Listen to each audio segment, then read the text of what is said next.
यहीं आ जाएंगे सर।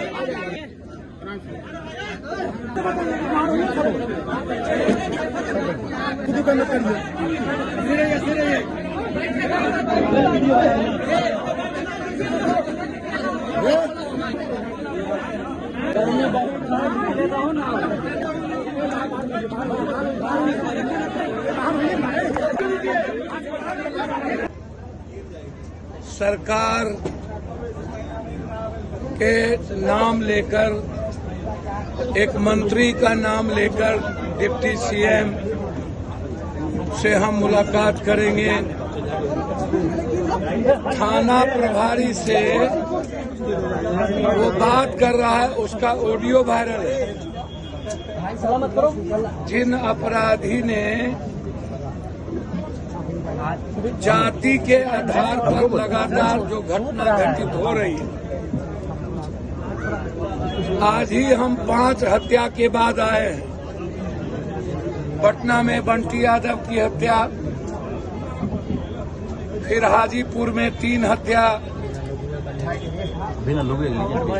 समस्तीपुर में हत्या, इसके पहले 2 हत्या। लगातार बिहार में कानून का और सरकार का कोई डर नहीं रह गया है, क्योंकि अपराधी माफिया थाना चलाता है। शराब थाना से और सत्ता संरक्षित लोग और नेताओं के द्वारा जो अपराधी पोषित है, वो लोग शराब और थाना, जमीन, बालू, ड्रग्स और सेक्स रैकेट, ये पूरा का पूरा बिहार फल फूल रहा है कंप्लीट रूप से इन नेक्सस के द्वारा।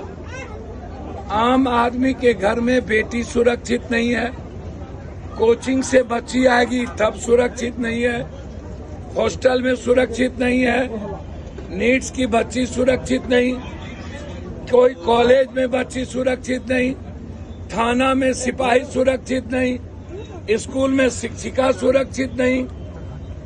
पूरा का पूरा सरकार मस्त है। इस बीच में लगभग 300 से ऊपर बिहार में बच्चियों के साथ सामूहिक बलात्कार हुए, 350 से ऊपर। किसी को कानून का डर नहीं है और 80% बच्ची को बलात्कार करके मार दिया गया। अब बच्ची का कोई जाति नहीं होता है। लगातार हम देख रहे हैं, छपरा में 30 हत्या हुई है 2 महीने के अंदर, और उसमें सबसे ज्यादा हत्या यादवों, दलित और ईबीसी का सबसे ज्यादा। अभी 10 दिन पहले 5 एक परिवार की हत्या जाति पूछ करके। अभी मोम लंचिंग हुआ, 2 दलित को मार दिया गया। नगर नौसा में लगभग 300 यादव की महिलाओं को, दलित के महिलाओं को नंगा करके पीटा गया, और 4 हमारी बहनों को थाना में ले गया जो कुमारी थी, और ले जा करके उसको जेल भेज दिया। हमें लड़ना पड़ा, एक कॉलेज के चलते बेटी लड़ रही थी कि डिग्री कॉलेज नगर नौसा में हो। लगातार घटना घटित हो रही है। जिस बच्चे की हत्या यहाँ की गई है उसकी उम्र मात्र 14 साल, मात्र 14 साल, एक मासूम लड़का। कोई मतलब नहीं उस बच्चे को, कोई लेना देना नहीं। साजिश करके बुलाया गया और बेरहमी से निर्मम करके उस बच्चे की हत्या कर दी गई। हत्या करने के बाद अपराधी थानेदार से बात कर रहा है, कह रहा है कि मेरा पकड़ सरकार से है, हम सरकार से मिलने जा रहे हैं, हम 24 तारीख को हमको समय मिल गया, हम मंत्री से मिलने जा रहे हैं। ये वार्ता थानेदार और उस अपराधी के बीच में हो रहा है जिसने हमारे बच्चों को मारा।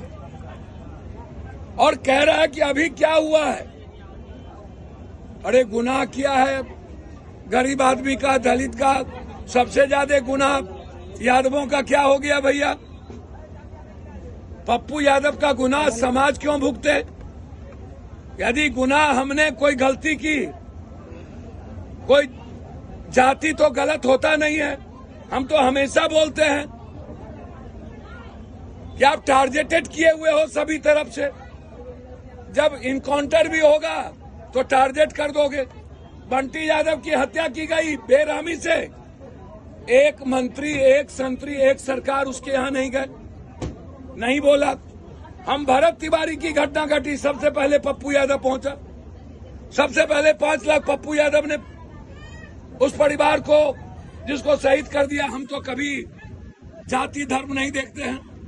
बेगूसराय में सबसे पहले अत्यंत पिछड़ी जाति की बेटी के साथ 8 आदमी बलात्कार करके मार दिया, हम तो वहां पहुंचते। मामला जी हुआ 2 पासवान का, सबसे पहले पहुंचे। लेकिन जब यादवों की और अपराधी को आपके थाना प्रभारी नहीं गिरफ्तार कर रहे हैं, पूरा फ्रीडम दिया हुआ है, तो हम सरकार से मांग करते हैं, आप सरकार में हैं, जाति के आधार पर हत्या और जाति के इतना ताकतवर हो, अपराधी जितने बड़े पैरोकार हो, उस पर एफआईआर हुआ है, उसको जेल भी जाना पड़ेगा और सजा भी भुगतना पड़ेगा, उसे नहीं बख्शा जाएगा किसी कीमत पर। पप्पू यादव हमने बातचीत, हम आज सरकार के मातहत एक एडीजे से बात किए कि भैया न्याय भी जाति पूछ के, न्याय भी सत्ता देख करके, न्याय भी सियासत के आधार पर, न्याय भी वोट के आधार पर। ये क्यों? आपको वोट दिया या नहीं दिया कौन जाति, क्या उसके साथ जस्टिस नहीं होगा? क्या उस परिवार, उस मां के साथ जस्टिस नहीं होगा? क्या उस समाज के साथ जस्टिस नहीं होगा? क्या उस समाज को खत्म कर दीजिएगा आप? एक बार ही मार दीजिए गोली। इसीलिए कल हमको जानकारी मिली हाजीपुर से, हमारे नेता पिंटू जी, फिर मैंने यहाँ अपने अध्यक्ष जी और सबको मैंने खबर भेजा। इनके पिताजी कल रात में हमसे मिले पटना आने के क्रम में पूर्णिया में, और मैंने इनके सामने ही डीआईजी साहब से बातचीत की।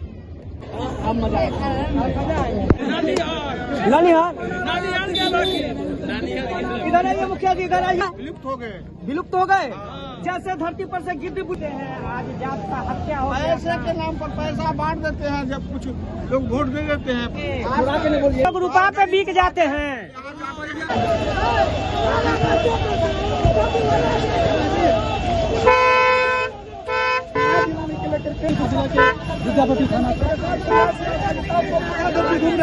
पप्पू यादव जी न्याय मिल जाएगा न। 17 को काछा मैदान में जंग की शुरुआत।